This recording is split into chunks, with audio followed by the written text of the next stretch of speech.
Good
evening and welcome. Tonight you're here to hear a great lecture.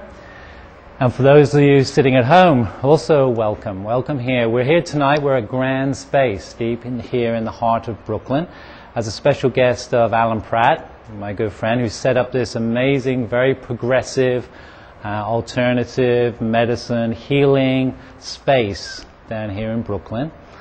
You can look them up at grandspace.com. And the lecture is Create Immune System Power. Now, the immune system is very different. It's not like a muscle. It's not like something that you can just take it and work it and make it stronger. And a lot of times we hear from a lot of people out there teaching us how to strengthen our immune system. Well, I'm going to tell you tonight, you can't strengthen your immune system. But you can make it more powerful. And what we're going to go through tonight is all the aspects of how to create that within the body. Now, first of all, what is the immune system? What is it? What are we really discussing here? And we're really talking about the body's purification system. And it's sort of analogous to take a big city, such as here in New York City, the sewage system, and how the sewage system is always removing a lot of waste from the city. You can imagine if the system by which the waste was to either stagnate or break down here in the city, very soon the city would become polluted. It would become toxic, and if it went on long enough, the city would die. Everybody would have to move out. And tonight we're going to look at that system within ourselves, because we have the same system. And we're going to start this journey. This has been a journey for me. I've been learning this, I've been developing this over the last about 4 years. And you're going to see how all this knowledge has come together. And I've learned from a lot of different people along the way. And this journey really starts back in about 1960, in the early 1960s, with a gentleman called Dr. Meyerson. And he was the first person, he was a physician, he was a very prominent physician, and he was the first person really to discover the lymphatic system, the body's immune system. And he started the work and he looked into it and started thinking about it. But he really passed that information on to somebody called Guyton.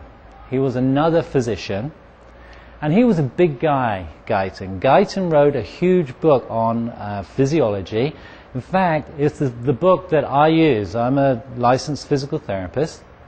And when I was studying physical therapy, we used a textbook on physiology, and Guyton wrote that textbook. It's the textbook that is commonly used in all medical schools throughout the world. He's a very acclaimed physician. And Guyton took over this work. This work was then taken over or passed down or looked at anew by a person called Dr. Samuel West. And he was really amazing, and he took it to a new level, and we're going to discuss some of his work tonight. And through Dr. Samuel West, I came to learn this. So we're looking at something that is very new. It's something that has only come out, what we've known of perhaps in the last 40 years, and you're really hearing something that's really on the edge of healing and understanding how the body works. So let's look at Guyton, because Guyton did the most work, and he looked at the lymphatic system, and he came up with two states. And we're going to use this diagram here. This diagram was developed by Dr. Samuel West, and in this we begin to see what these two states are. He called them the dry state and the wet state. Now at the top here we have a blood vessel, moving blood, and at the bottom we have the lymphatic system, pulling things away, the cleaning system. And what's happening is the blood is bringing everything the cell needs. It's bringing all the nutrients, the glucose, and the oxygen. Right? It's bringing that to the cell. The cell is utilizing the nutrients and the glucose and the oxygen, bringing it into the cell. In that metabolic process, it creates waste products, and those waste products are being carried away by the lymphatic system. And this is the way the system works. But Guyton went on to say something amazing about this dry state. Guyton said this: oxygen can only get to the cell when the cell is in the dry state. And remember that oxygen is one of the three things that the cell needs. The cell needs nutrients, it needs glucose, and it needs oxygen for excellent cellular functioning. So having discovered or recognized the dry state, he then started working with situations whereby the blood was still providing, was still bringing in fluid, but for some reason it was not being cleared away. And when that happens, you get an accumulation of fluid in between the cells. And this he called the wet state. So in the dry state, we have enough fluid leaking out just to bathe the cell. If you can imagine, a cell is not a smooth surface, it has like peaks and valleys on it. And this is just enough fluid just to fill those little valleys, just to bathe the cell. That's the dry state. But when we get excessive fluid, it becomes what we call the wet state. Now what's leaking out here? We're leaking out certainly the nutrients, glucose and oxygen, water, but there's also some other things leaking out. And those things we call blood proteins. They also come through with the blood. And of this, albumin is the smallest, and it leaks out the easiest. There are three blood proteins. There's albumin, globulin, and fibrinogen. And albumin being the smallest leaks out the easiest, so you get a lot of blood proteins in this area accumulating, and lots of albumin. And we'll look at albumin a little bit later, and we'll look at this a little bit more closely, because albumin is quite significant. So we get all this excessive fluid. Then Guyton went on to say something even more amazing. He made a second statement, and he made it about the wet state. Because as all this stuff comes out and all these blood proteins accumulate here, the electrical potential of this fluid changes, and these cells begin to clump together. And he said this, he said, trapped blood proteins, that's the albumin, fibrinogen and globulin, cause all disease and death. Because they know it. They know it's true, but they don't understand the mechanism behind it. We're going to look at this very closely tonight. So I want you to remember this. This is a setup we're going to come back to and refer to at a later time. But I want you to remember these two states, the wet state and the dry state, are going to affect cellular functioning. And I'm going to draw it in a little bit more detail for you. Now I could use Dr. Samuel West's model here, but respecting Dr. West, I've come out with something of my own, and I found it a much more easier way to describe it. Everything I'm going to describe for you tonight is really so that the lay person, somebody who doesn't know what's going on, can understand this. So I'm going to use diagrams and words that are going to make it very simple for you to understand. So what I'm going to do is I'm going to use a lymph node. Alright? And we're going to use this very simply, just diagrammatically. We have the blood flowing in this direction, and it goes into the lymph node, like so. Inside the lymph node we have all our immune system. Well, it's throughout our lymphatic system, but we've got a lot of it within our lymph nodes. These are our lymphocytes, our macrophages. These are the cells that actually help deal with all invaders in the body. So the blood comes in, it filters through this system. These cells do what they're supposed to do. They neutralize it, they pass it out into the lymphatic system. It goes over to the liver for processing, through the gallbladder, through the gastrointestinal system, into the colon, and then exits the body. Okay? And this is the system by which the body cleans itself.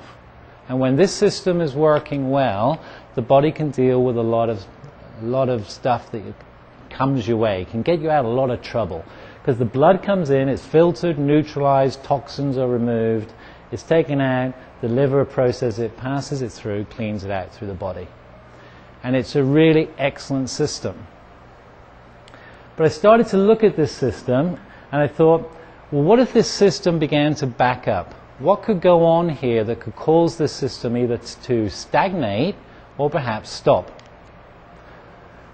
So I began to look down here. I first started looking at the colon. I thought, what could perhaps cause backup in this system? So we start down here. What could happen here?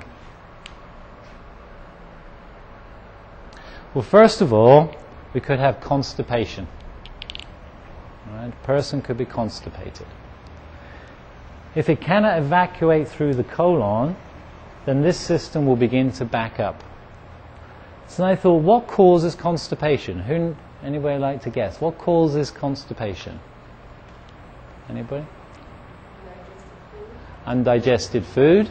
Dehydration. Dehydration. Very good. Dehydration. The colon is an interesting organ because it's the last organ of digestion. It's the body's last opportunity to pull from the food or from the substance that's in the colon anything that it needs.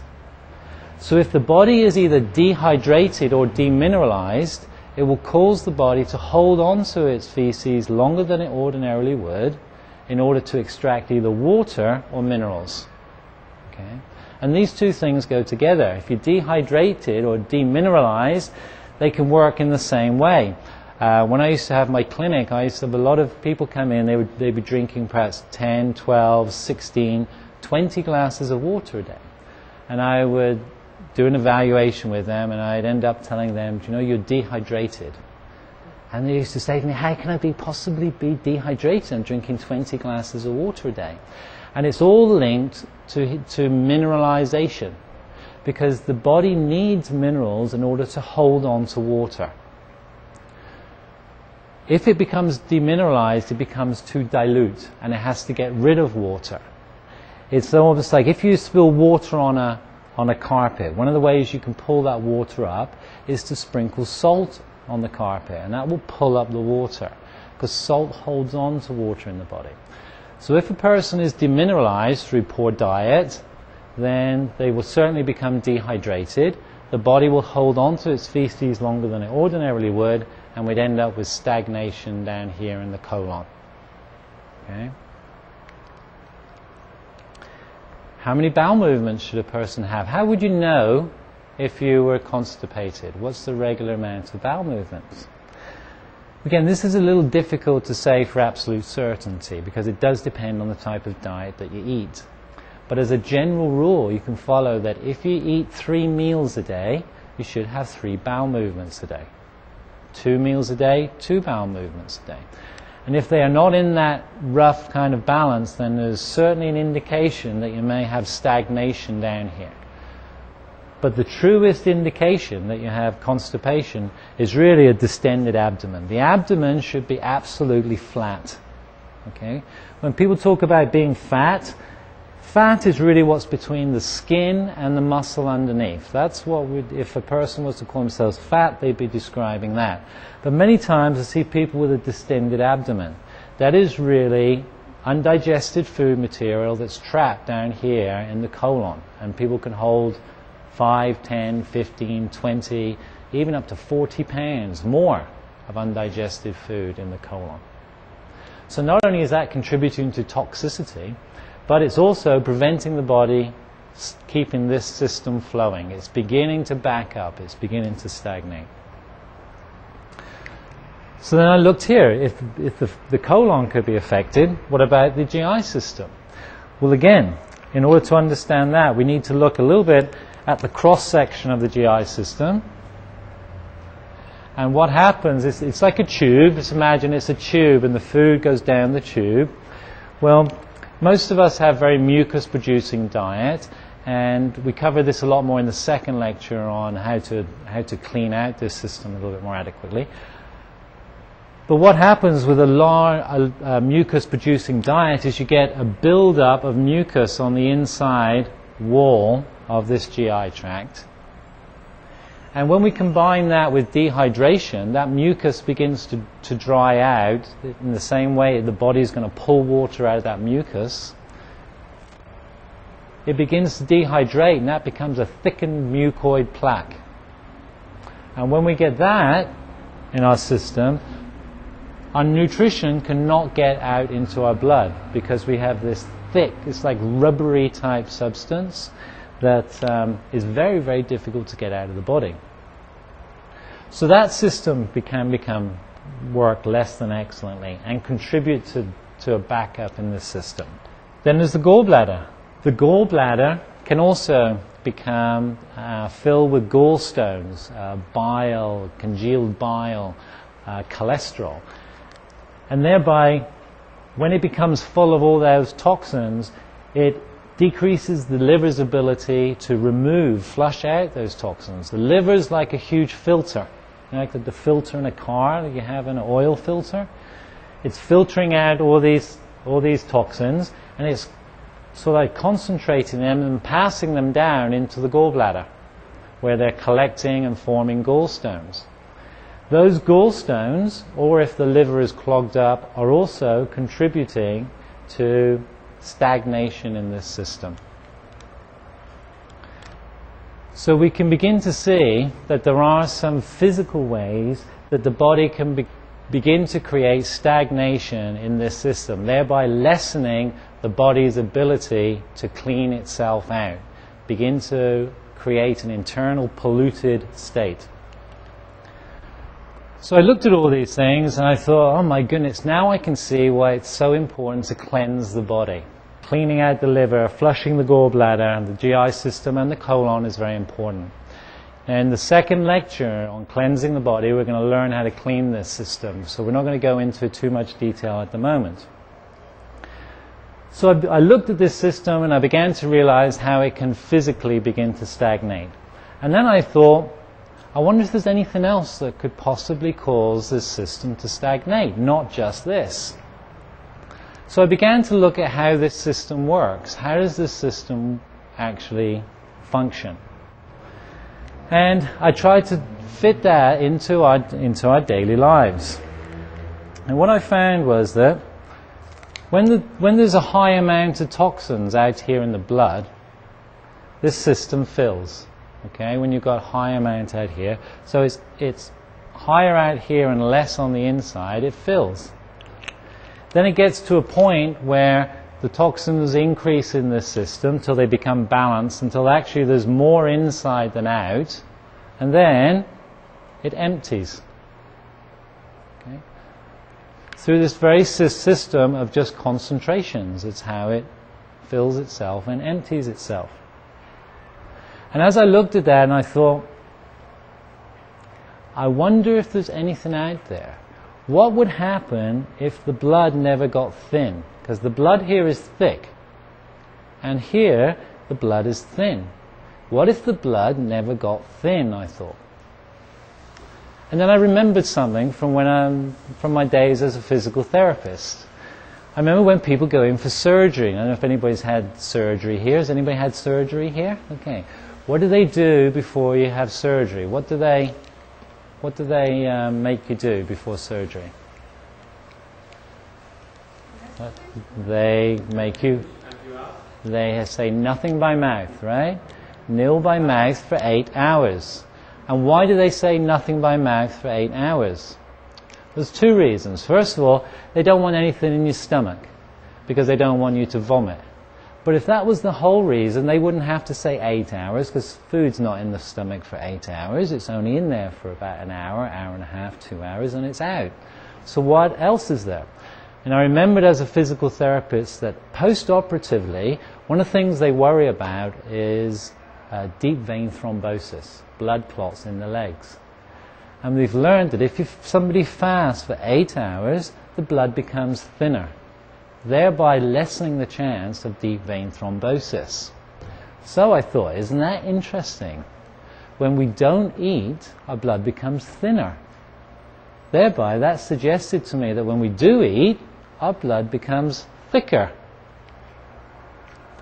And then I thought, let's look at us as human beings. We get up in the morning, we eat, we don't eat, we eat, we don't eat, we eat, we don't eat. It's not like we get up in the morning and we eat all day and go to bed. And I started looking at the way we eat. Most people eat their meals. And I started thinking, let's take a serving size of something. So I took something like meat, for a lot of people who eat meat. And generally we say a 3.5 ounce serving is a general serving size. Now if you took a 3.5 ounce serving of meat, how long would that take to digest? This would take between 3 to 4 hours to digest. And then I thought, what if the distance between these two peaks was less than 3 to 4 hours? The body would be digesting, it would never digest and then become thin, it would stay thick. Is everybody with me?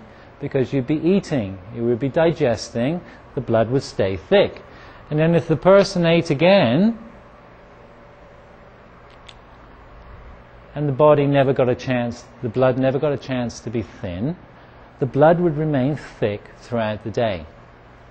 Now, during the nighttime hours, when we go to sleep, the body would be really fasting, it wouldn't be eating, and the blood would become thinner. Now, this would cause some cleaning of the system, all right? It would certainly cause it to empty, but would it empty everything? During the nighttime phase, could you guarantee that you get 100% out? Because if it doesn't clean everything, if it leaves a little bit in there, then the next day you've got a little bit more, and next day you've got a little bit more, and eventually it begins to build up.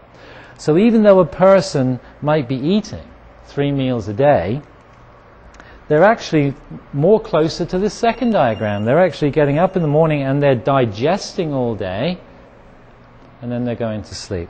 The blood never gets a chance to get thin. And I thought, oh my goodness, could that be really part of what's going on, causing stagnation in the system just by what people are eating?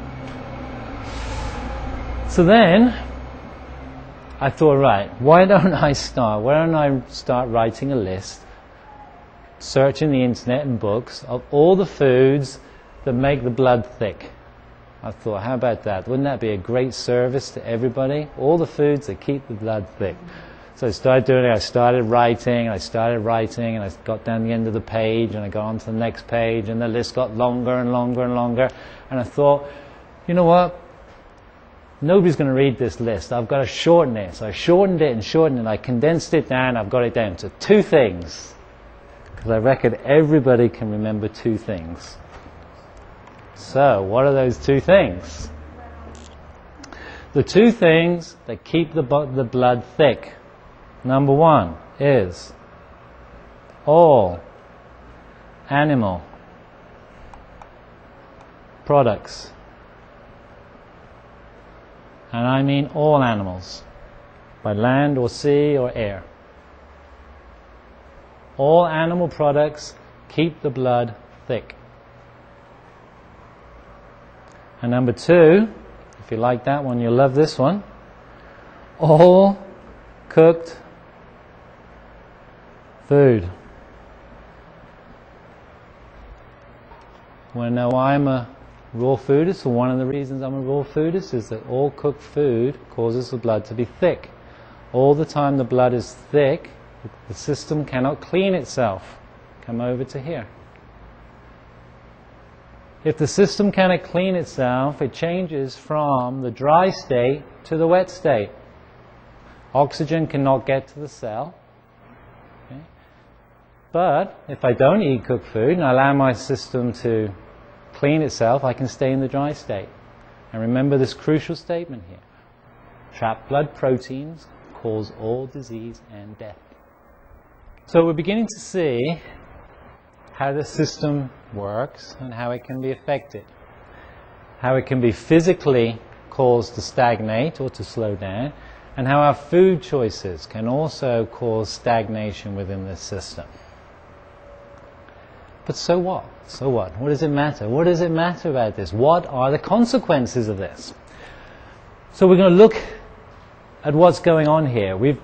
These things create stagnation. Now we're going to look at the effects of that stagnation. So as the system loses its ability to clean itself excellently, we begin to get back up in here. And what we get here is we get a stagnant pool. Okay, everybody see? It's filling, but it's not emptying. We're creating a stagnant pool. You ever seen those like National Geographic specials where they're like a lake forms and then it gets cut off and it has its own little ecosystem in there. Things live and die, and it's just sort of like separate from itself. We get stagnation in there. Now, what's the effect of that? What are the consequences of having stagnation within this system? We're going to look now a little bit more detail as what's going on inside here. Now, if you can imagine, as this system backs up or stagnates, what we end up with here is we end up with a stagnant pool. Now within this pool we have a few things. First of all, we have these regular cells. These are normal cells that are trapped within there. Now these cells are doing everything that you and I are doing. They are eating, breathing, reproducing, and they are excreting. And they are excreting into a stagnant pool. And their excrement, like ours, and like all animals, is very acidic. It's part of what we don't want. We don't want acid waste in our body.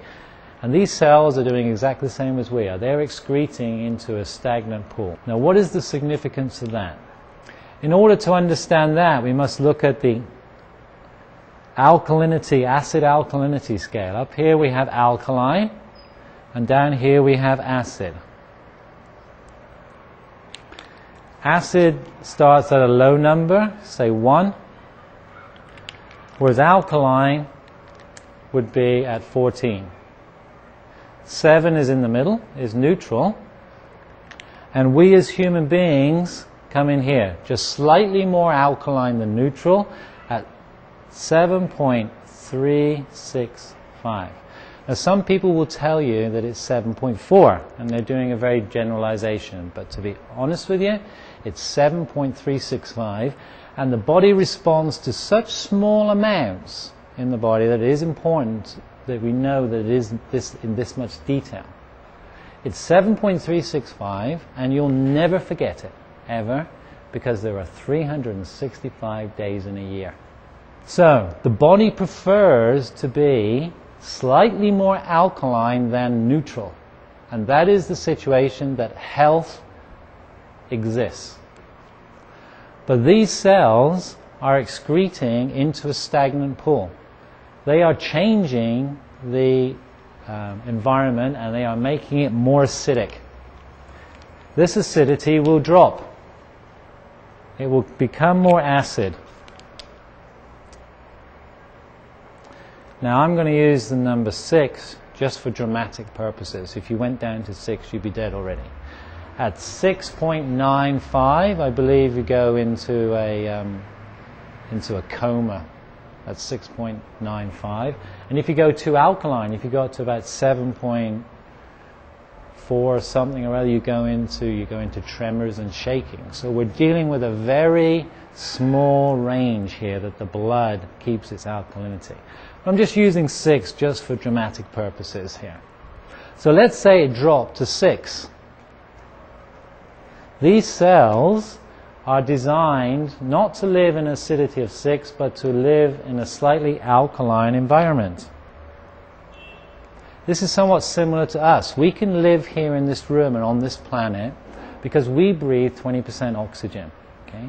But if they were to pull oxygen out of this room, or the oxygen were to get less on the planet, then we would have to adapt. We'd have to evolve. We might start growing larger lungs in order to compensate for the lack of oxygen. Or in a couple of generations, we might grow a third lung in order to compensate for the lack of oxygen. Well, these cells are faced with the same choice.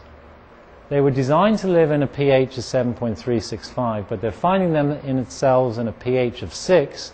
They are left with one of two choices. They can either die, or they can change. They can evolve, or they can mutate. What is cancer? Does anyone know what cancer is? What is cancer? Has anybody ever heard this? That the doctor would say that we all have cancer cells in our body. But under certain circumstances, cells mutate into cancer cells. Has anybody ever heard that? What I'm suggesting to you tonight, that this is the circumstance by which cells mutate. They are forced to mutate due to the environment they find themselves. Let's look again a little bit more closely at this. If we have cells in here that are mutating, is there anything else in here? Is there anything else in here that could be affected? Well, yes, there is something else in here. Also in here, we have microbes.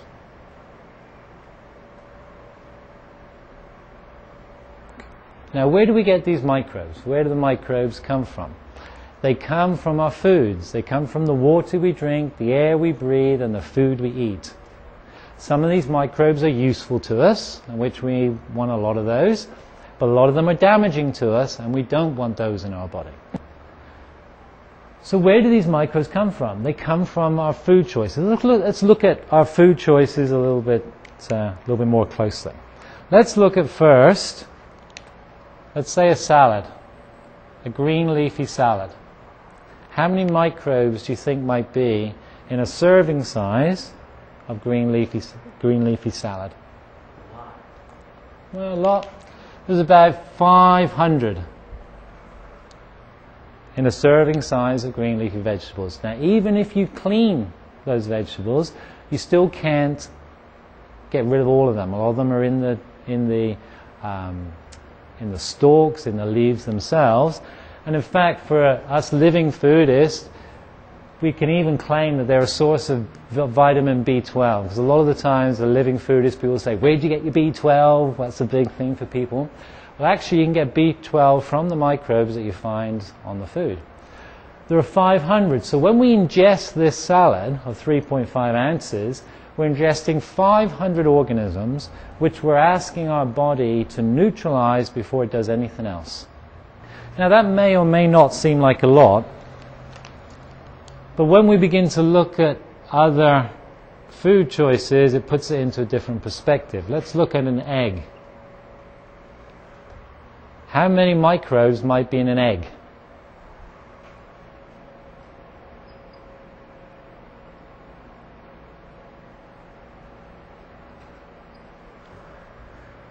$36 million microbes in an egg. Not only does an egg have in the yolk 3 times the amount of daily recommended cholesterol, about 200 milligrams of cholesterol, not only does it in the white, if you think you're having the whites of eggs, you think you're having something healthy, white eggs are made up of digestive inhibitors. They actually will stop your body digesting, but you're also ingesting 36 million microbes. And then what about if we look at, what about the animal that lays that egg? How about that? Or any kind of animal, really. I don't mind which animal you want. By land, by sea. How many microbes in one of these guys? I like to do this in red, because it should be a nice red number.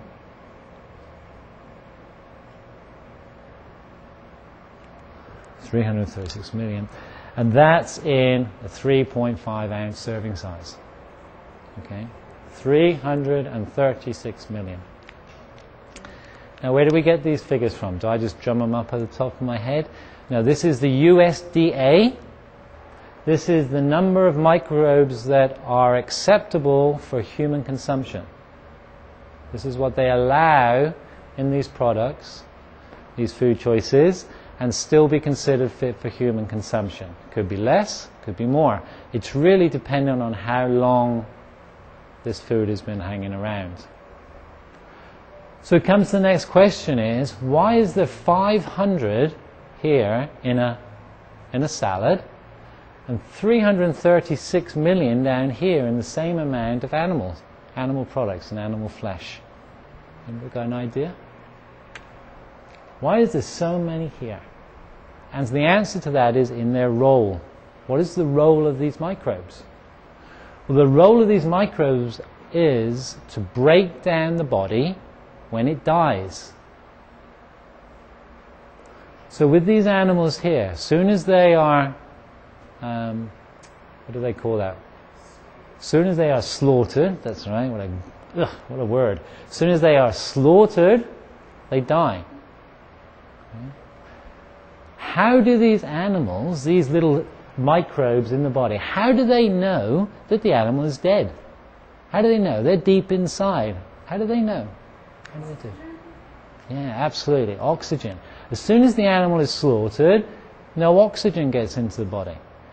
As there is no oxygen entering the body becomes very acidic. In fact, acidosis is actually an official classification of death. They can put reason for death, acidosis. As soon as the body becomes acidic, these microbes are waiting for that signal. They are hanging out in the body waiting for that signal, and when they sense the right acidity in the body, they reproduce. And when they reproduce, they go about fulfilling their destiny. And their destiny is to break down the body when it dies. Okay? They're waiting for acidic environment. What do we have in here? What do we have in our lymph node? We have microbes in a stagnant pool that is increasing in acidity. When the acidity hits their number, bingo, the number that they're waiting for, they start to reproduce. That's the first thing they do, is reproduce. And then what do? They start breaking down the body because they think the body's dead. Okay? They don't know that the person is still walking around. They're just reacting to the environment they find themselves. Okay? What is going on here is really the cause of all disease. It's either cells that are mutating, it's either microbes that are reproducing and fulfilling their destiny, or if we add this one, or oxygen can't get to the cells and the cells begin to work less than excellently. They begin to break down themselves. Okay? The name we give those diseases are just so as we know where to find them. So what are we going to do about this? What are we going to do? Well, what does the current medical model do? Let's look at that first. What do? They identify this situation. They know that there's mutating cells. They know that there's microbes forming fungus and fungi and molds and growing inside the body. So what they do is they manufacture a designer poison. And that poison is designed to come in and kill that cell or that microbe that's reproducing. But have you ever wondered how do they get medicine to where it's supposed to go? Like you take the medicine, you put it in your mouth, and you put it in your mouth, put it on your tongue, you swallow it, but it tends to it knows where to go. Well, how does it know where to go? And secondly, how is it transported?